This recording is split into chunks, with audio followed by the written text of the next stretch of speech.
రహదారి భద్రత కోసం సాంకేతిక పరిజ్ఞానం వినియోగిస్తామన్నారు సీఎం రేవంత్ రెడ్డి. టెక్నాలజీతో ప్రజలకు మెరుగైన సేవలు అందించడంపై గూగుల్ వైస్ ప్రెసిడెంట్ చంద్రశేఖర్తో చర్చించారు. సీతారామ ప్రాజెక్టును త్వరగా పూర్తి చేసి 10 లక్షల ఎకరాలకు నీళ్లు అందిస్తామన్నారు మంత్రి తుమ్మల నాగేశ్వరరావు. ధరణి పోర్టల్పై అధ్యయనం చేసి సాధ్యమైనంత త్వరగా ప్రభుత్వానికి నివేదిక అందిస్తామన్నారు కమిటీ సభ్యులు. రాష్ట్ర ప్రభుత్వంతో కలిసి పనిచేయడానికి సంసిద్ధతను వ్యక్తం చేశారు Google vice president Chandrashekhar. CM Revanth తో ఆయన నివాసంలో భేటీ అయి పలు అంశాలను చర్చించారు. రహదారి భద్రతకు Google maps, Google earth platform వినియోగించడంపై డిస్కస్ చేశారు ఇద్దరు. ఏఐ ప్రతి రంగాన్ని ప్రభావితం చేస్తోందన్నారు చంద్రశేఖర్. తెలంగాణ పౌరుల అవసరాలను తీర్చడానికి, నాణ్యమైన సేవలను అందించడానికి విస్తృత సాంకేతికత, నైపుణ్యం తమ దగ్గర ఉందని వివరించారు చంద్రశేఖర్.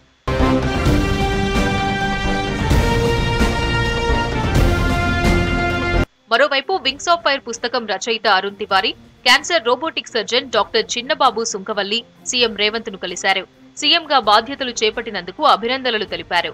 మంత్రులు కోమటిరెడ్డి వెంకటరెడ్డి, శ్రీధర్ బాబు సమావేశాల్లో పాల్గొన్నారు.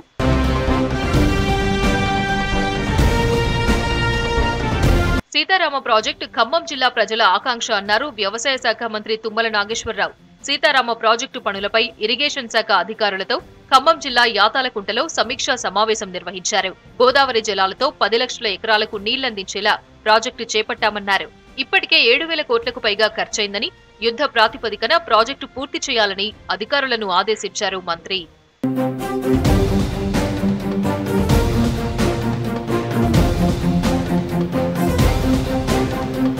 గత ప్రభుత్వం తెచ్చిన ధరణి పోర్టల్తో రైతులు చాలా ఇబ్బందులు పడ్డారని, తమ భూమి తామే అమ్ముకోలేని పరిస్థితి వచ్చిందన్నారు ధరణి కమిటీ సభ్యుడు కోదండరెడ్డి.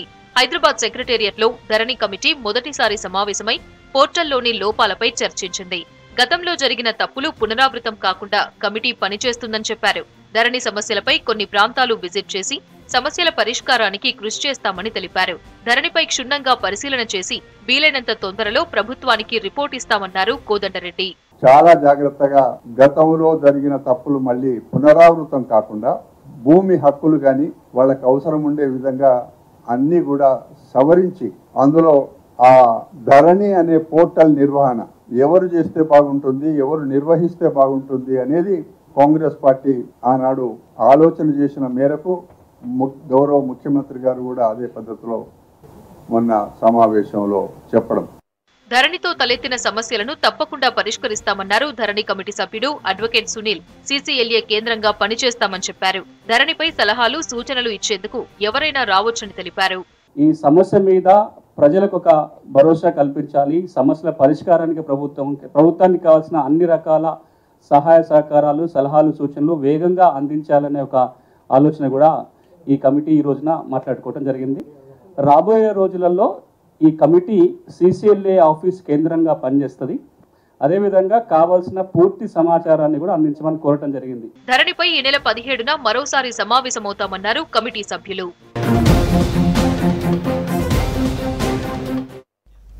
దేశంలో అధికారంలోకి రావాలంటే కోఆర్డినేటర్ల పాత్ర చాలా కీలకమన్నారు కాంగ్రెస్ పెద్దలు. పార్లమెంట్ ఇన్ఛార్జీలతో సమావేశమైన ఏఐసీసీ పలు కీలక సూచనలు జారీ చేసింది. మోదీ సర్కార్ ప్రజా వ్యతిరేక విధానాలను ప్రజల్లోకి తీసుకెళ్లాలని తెలిపింది. రాష్ట్రం నుంచి సోనియాను పోటీ చేయించాలని కోరామన్నారు రాష్ట్ర మంత్రులు. త్వరలో దీనిపై క్లారిటీ వస్తుందన్నారు. బిజీ షెడ్యూల్ వల్ల సమావేశానికి సీఎం రేవంత్ సహా 4 మంత్రులు హాజరు కాలేకపోయారు.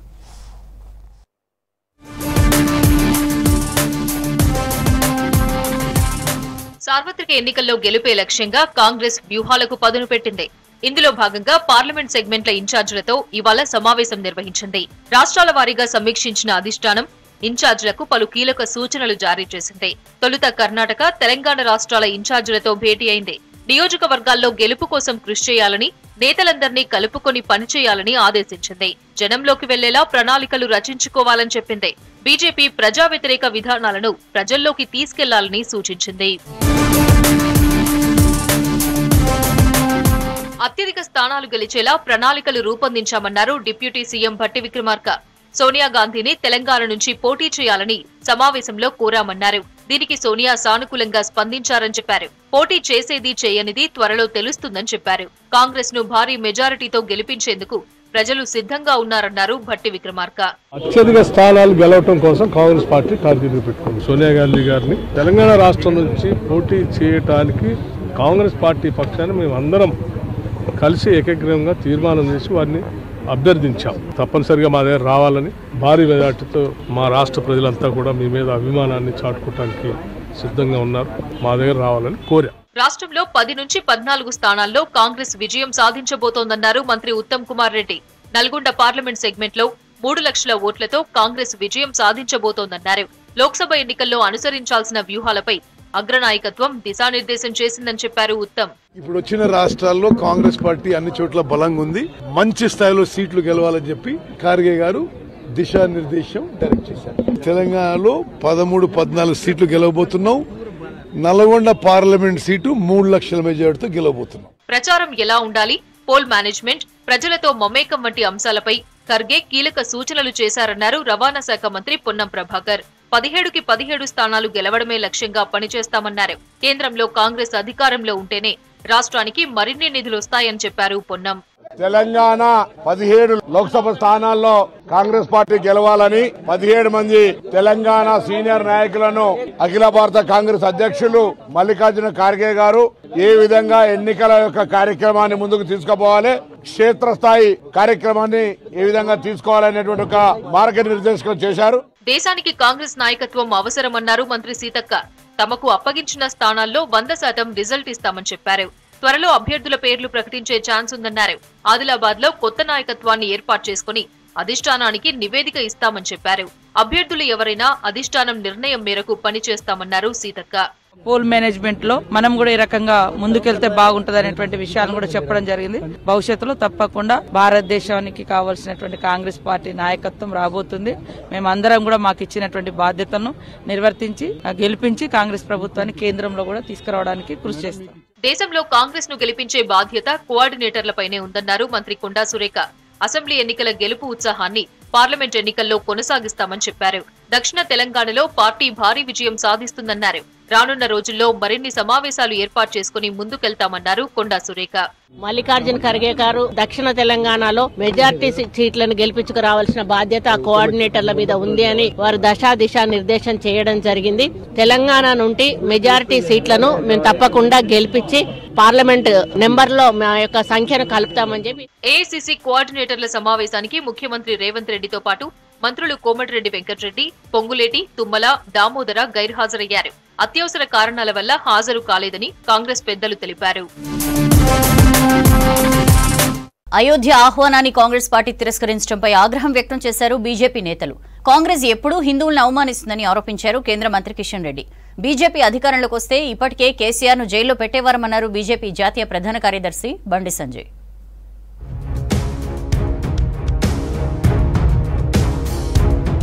అయోధ్యలో బాలరాముని విగ్రహ ప్రాణప్రతిష్ఠ కార్యక్రమ ఆహ్వానాన్ని కాంగ్రెస్ తిరస్కరించడం హిందువులను అవమానించడమేనన్నారు కేంద్ర మంత్రి బీజేపీ రాష్ట్ర అధ్యక్షులు కిషన్ రెడ్డి. భారతీయ సంస్కృతి అంటే వారికి గౌరవం లేదన్నారు. ప్రణబ్ ముఖర్జీకి భారతరత్న ఇవ్వడాన్ని కాంగ్రెస్ వ్యతిరేకించిందని ఆరోపించారు. బేగంపేట్, ఓల్డ్ పాటిగడ్డ బస్తీలలో పర్యటించారు కేంద్ర మంత్రి కిషన్ రెడ్డి.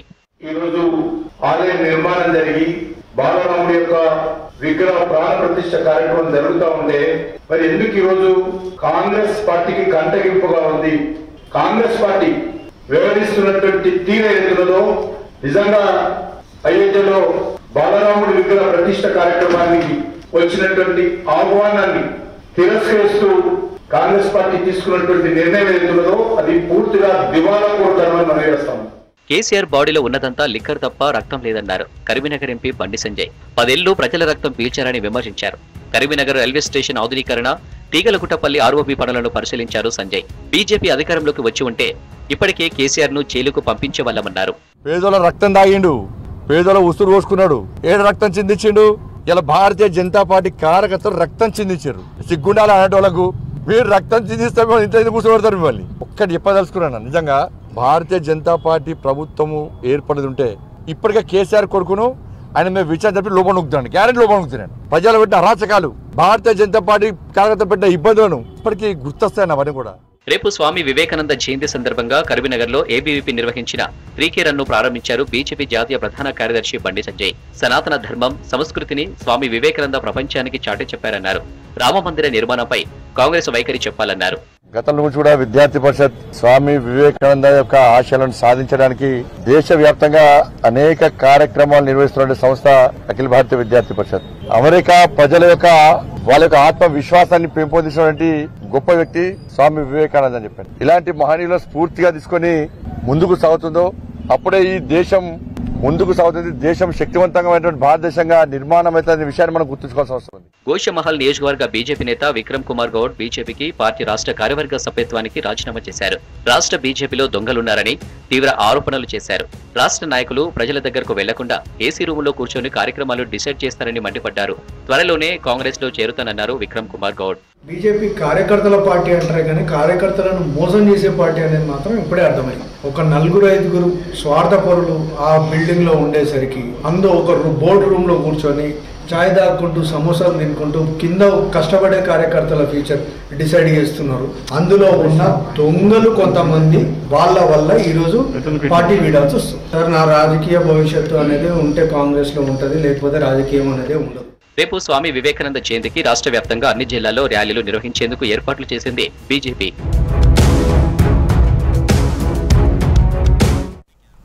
పార్లమెంట్ ఎన్నికల్లో ఐక్యంగా పనిచేసి రాష్ట్రంలో మెజార్టీ స్థానాలు గెలవాలని జిల్లాల నాయకులకు సూచించారు బీఆర్ఎస్ సీనియర్ నేతలు. కాంగ్రెస్ తప్పుడు హామీలతోనే అధికారంలోకి వచ్చిందన్నారు. త్వరలోనే కాంగ్రెస్ నిజ స్వరూపం బయటపడుతుందన్నారు. హైదరాబాద్ తెలంగాణ భవన్లో మహబూబాబాద్ పార్లమెంట్ సెగ్మెంట్పై బీఆర్ఎస్ వర్కింగ్ ప్రెసిడెంట్ కేటీఆర్ అధ్యక్షతన సమీక్ష నిర్వహించారు.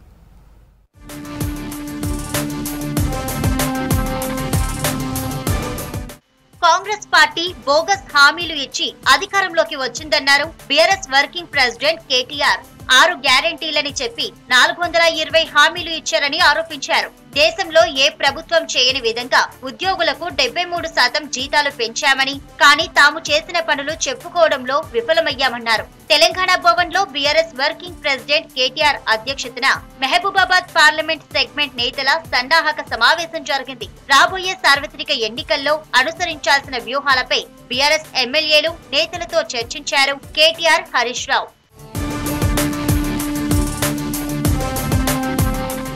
కాళేశ్వరం విద్యుత్ కొనుగోళ్లలో అవినీతి అంటూ కాంగ్రెస్ గోబెల్స్ ప్రచారం చేస్తోందన్నారు మాజీ మంత్రి హరీష్ రావు. మొన్న అసెంబ్లీలో కాంగ్రెస్ కు చూపించింది ట్రైలర్ మాత్రమేనని, అసలు సినిమా ముందుందన్నారు. కార్యకర్తలను అక్రమ కేసుల నుంచి కాపాడేందుకు జిల్లాకో లీగల్ సెల్ ఏర్పాటు చేస్తామన్నారు. ఓడిపోయామని నాయకులెవ్వరూ బాధపడాల్సిన అవసరం లేదన్నారు.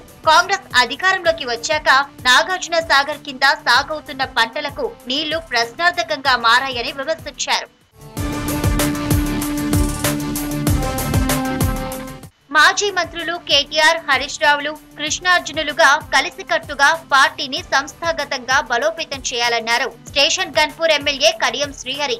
గతంలో ఎన్టీఆర్ ఎన్నో సంస్కరణలు చేసినా 1989లో ఓడిపోయారని, ఆ తర్వాత 1994లో ఘన విజయం సాధించారని గుర్తు చేశారు. ఇప్పటికే కాంగ్రెస్ లో కుమ్ములాటలు స్టార్ట్ అయ్యాయన్నారు. 2028లో బీఆర్ఎస్ పార్టీ ఖచ్చితంగా అధికారంలోకి వస్తుందని ధీమా వ్యక్తం చేశారు.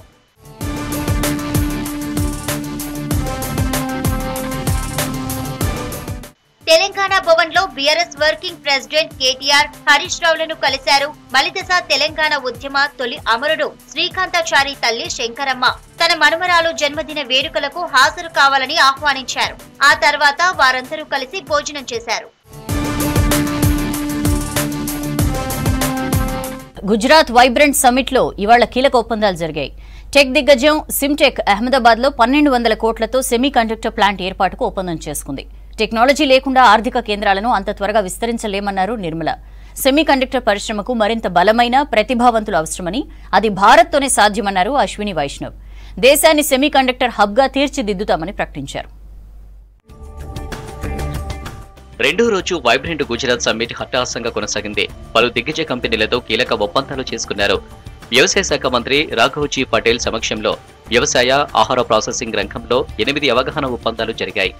కొరియన్ టెక్ దిగ్గజం సిమ్టెక్ అహ్మదాబాద్ లో 1250 కోట్లతో సెమీకండక్టర్ ప్లాంట్ను ఏర్పాటు చేయనున్నట్లు ప్రకటించింది. Grain Spurs nutrients private limited Ahmedabad లో 375 కోట్లతో పెట్టుబడికి ఒప్పందం కుదుర్చుకుంది. సన్ స్టార్ట్ లిమిటెడ్ 300 కోట్ల పెట్టుబడులు పెట్టేందుకు ఒప్పందం చేసుకుంది.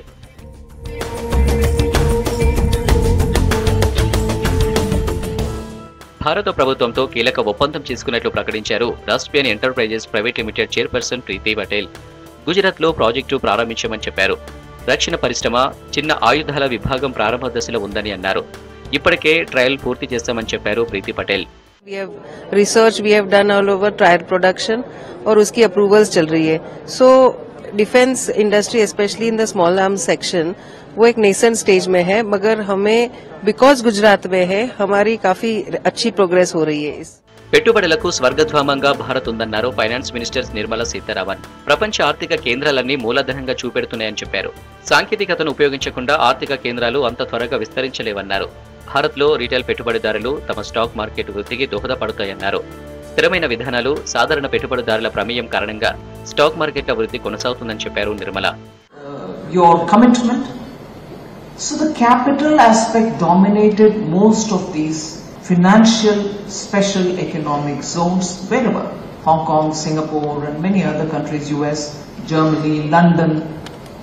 So most of these financial hubs, the city of London for instance, looked at money, investable money, money coming, money going out and so on.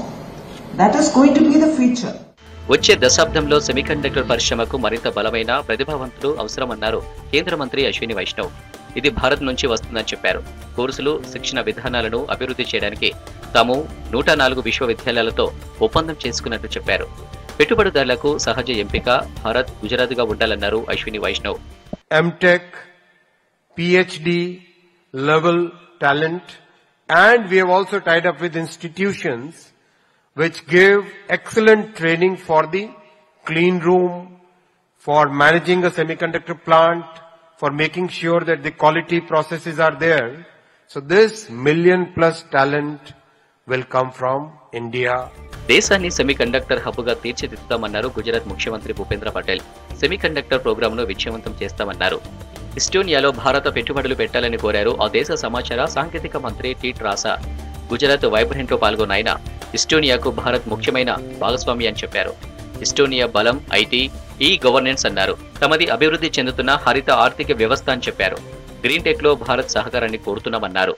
Of course, the traditional strengths of Estonia lie in IT, in e-governance, and what is getting more and more important nowadays is the cybersecurity. So we are working together here with this, holding cybersecurity exercises for the Indian government.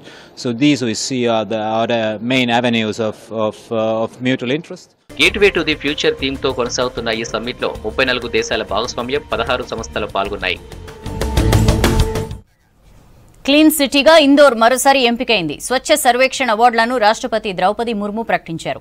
ఇందోర్తో పాటు సూరత్ నగరం మొదటి place దక్కించుకుంది. మధ్యప్రదేశ్లో 6 నగరాలు, ఛత్తీస్గఢ్లో 5 నగరాలకు clean city అవార్డులు దక్కాయి. హైదరాబాద్ సిటీకి 9వ స్థానం దక్కింది. మహాత్మాగాంధీ కలలు గన్న గ్రామ స్వరాజ్యాన్ని మోదీ నిజం చేస్తున్నారన్నారు బీజేపీ నేతలు.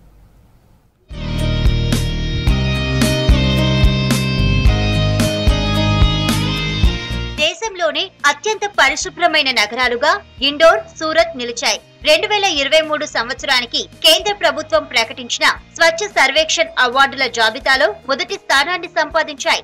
నవీ ముంబై 3వ స్థానంలో నిలిచింది. హైదరాబాద్ కు 9వ స్థానం దక్కింది. బెస్ట్ పెర్ఫార్మింగ్ స్టేట్స్ కేటగిరీలో మహారాష్ట్ర తొలి స్థానంలో నిలువగా మధ్యప్రదేశ్, ఛత్తీస్గఢ్ ఆ తర్వాతి ర్యాంకులు దక్కించుకున్నాయి. మధ్యప్రదేశ్ ఇండోర్ నగరం అత్యంత పరిశుభ్ర నగరంగా రికార్డుకు ఎక్కడం ఇది వరుసగా 7సారి. इंदौर तो पाटू गुजरात, सूरत सहितम तोली रैंक साधिंचिंदी। स्वच्छ सर्वेक्षण 2023 में भारत का सबसे स्वच्छ शहर का अवार्ड जाता है पहली बार इंदौर एवं सूरत को एक साथ। मध्य प्रदेश को చెందిన బుద్ని, మౌ, అమర్కంటక్ సహా 6 నగరాలకు స్వచ్ఛ సర్వేక్షణ్ అవార్డు లభించింది। ఛత్తీస్గఢ్ కు చెందిన 5 నగరాలు అవార్డు అందుకున్నాయి। పరిశుభ్ర గంగా తీర పట్టణంగా వారణాసి, రెండో స్థానంలో ప్రయాగ్రాజ్ నిలిచాయి। పరిశుభ్రమైన కంటోన్మెంట్ బోర్డుల్లో మధ్యప్రదేశ్ లోని మౌకు మొదటి స్థానం దక్కింది। 4447 పట్టణ స్థానిక సంస్థలు స్వచ్ఛ సర్వేక్షణ్ సర్వేలో పాల్గొన్నాయి. ప్రపంచంలో అతిపెద్ద పారిశుద్ధ్య సర్వే ఇదేనని కేంద్రం ప్రకటించింది. 12 కోట్ల మంది పౌరుల అభిప్రాయాలు తీసుకొని సర్వే నిర్వహించినట్లు తెలిపింది. రాష్ట్రపతి ద్రౌపది ముర్ము చేతుల మీదుగా సర్వేక్షణ్ అవార్డుల ప్రధానోత్సవం నిర్వహించారు. ఇండోర్ సిటీకి దక్కిన అవార్డును మధ్యప్రదేశ్ ముఖ్యమంత్రి మోహన్ యాదవ్ రాష్ట్రపతి చేతుల మీదుగా స్వీకరించారు. इंदौर एवं सूरत एक साथ भारत के सबसे स्वच्छ शहर का दर्जा प्राप्त कर रहे हैं. 2016లో ప్రారంభించిన స్వచ్ఛ భారత్ కార్యక్రమం ఉద్యమంలా కొనసాగుతోందన్నారు కేంద్ర మంత్రి హర్దీప్ సింగ్ పూరి.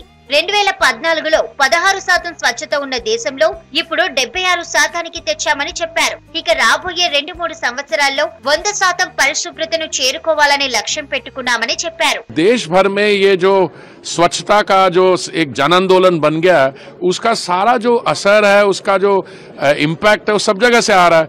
जब हमने इसकी शुरुआत की थी, देख पहली बात तो ये है कि इस बारी जो वेस्ट प्रोसेसिंग है और उस पे जो एम्फेसिस है, देखिए 2014 में हम क्या 15-16% जो कचरा प्रोड्यूस करते हैं उसको हम प्रोसेस करते थे. आज हम पहुंच गए 76% पे और मैंने कहा दावे के साथ कि अगले 2-3 साल में हम 100% करेंगे. तो ये बहुत ही खुशी की बात है. మహాత్మా గాంధీ కలలు కన్నా స్వచ్ఛ భారత్ ను సాకారం చేసేందుకు ప్రధాని నరేంద్ర మోదీ కృషి చేస్తున్నారన్నారు మధ్యప్రదేశ్ ముఖ్యమంత్రి మోహన్ యాదవ్. మధ్యప్రదేశ్ ఇండోర్ కు క్లీన్ సిటీగా వరుసగా 7వ అవార్డు రావడం శుభ పరిణామమన్నారు. కష్టపడ్డ కార్మికులకు ధన్యవాదాలు తెలిపారు. వచ్చే ఏడాది సైతం फर्स्ट रैंक साधिस्तामन्नारू मोहन यादव. यशस्वी प्रधानमंत्री के नेतृत्व में भारत सरकार ने जो स्वच्छता पुरस्कार का क्रम जारी रखा और मैं मध्य प्रदेश की तरफ से सभी प्रदेशवासियों को बधाई देना चाहूंगा कि हमारा राज्य में पहला नंबर का पुरस्कार स्वच्छता नगर के नाते से इंदौर नगर निगम को मिला है. मैं नगर निगम इंदौर के सारे रहवासियों को, सारे जनप्रतिनिधियों को, सारे स्वच्छता जुड़े